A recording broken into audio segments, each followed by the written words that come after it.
The year was 605 BC. Babylon was the dominant world power. With incredible might, Babylon had already defeated Assyria and Egypt. Judah was now in the crosshairs.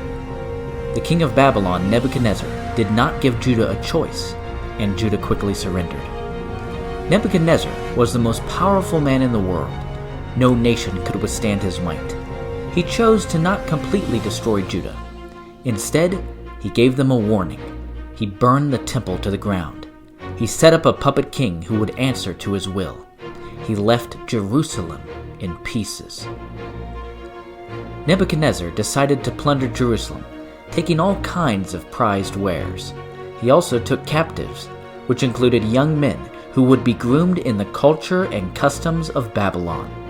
Among these was a young man named Daniel. Daniel was different from the rest of the young men. We see this in verse 8 of Daniel chapter 1. But Daniel purposed in his heart that he would not defile himself. That was where it all started. Daniel would quickly become one of the most prominent men in all of Babylon, an advisor to the king himself. He worked for King Nebuchadnezzar, but he spoke on behalf of Israel's God. He was Daniel the interpreter of dreams, Daniel the advisor, Daniel the prophet, but let's not forget one of his most important roles, Daniel the prayer warrior. That's what my new book is all about. Becoming a Man of Prayer focuses more on Daniel's prayer life rather than his prophecies. There have been plenty of books written about Daniel's prophecies, but what can we learn about his prayer life? The book is broken up into 3 parts. Part 1 is Daniel's character, a look at his convictions. This is the foundation of everything, the reason why God uses anyone in such wonderful ways. Part 2 is Daniel's prayer life, a look at the different prayers found within the book of Daniel.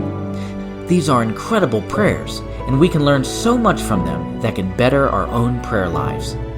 Finally, Part 3 is Daniel's lasting impression, which looks at his influence and lasting legacy.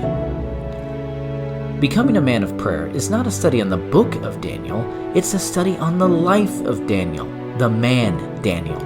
If your prayer life is failing, this book will get you excited to pray again. Daniel has a lot to teach us about prayer. Whether you realize it or not, God has called you, like Daniel, to be a man of prayer. Becoming a Man of Prayer, a study on the life of Daniel, will be available to purchase in both paperback and Kindle versions on March 7th.